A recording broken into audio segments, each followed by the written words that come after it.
Rezultatet e studimit Atlasi gjuhësor dhe kulturor i arbreshëve të Italisë, i realizuar nga bashkëpunimi të gjitha katedrave të gjuhës shqipe në Itali, janë prezantuar në Universitetin e Shkodrës gjatë një leksioni të hapur në Departamentin e Historisë nga profesorja Monika Gjenezi e Universitetit të Salentos.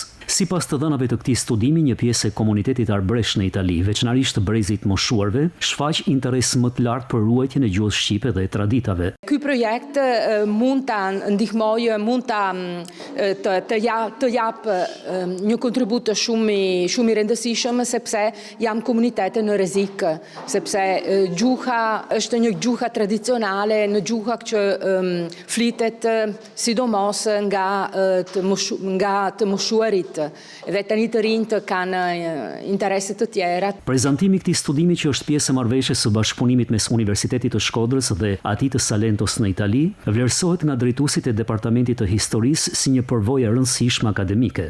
Mendoj një leksion shumë i vlefshëm për studentët e historisë, që të mos kuptojnë arkivat vetëm atë kuptimin tradicional, por duke menduar që në kohën e sotme teknologjia është ardhmja, këto arkiva të shfrytëzohen dhe nëpërmjet platformave të ndryshme. Studimi Atlasi gjuhësor dhe kulturor i arbreshëve të Italisë, i cili pritet të jetë së shpejti aksesueshëm online, krijon një arkiv digjitale të kulturës arbëreshe në Itali të fokusuar tek gjuha, letërsia dhe antropologjia.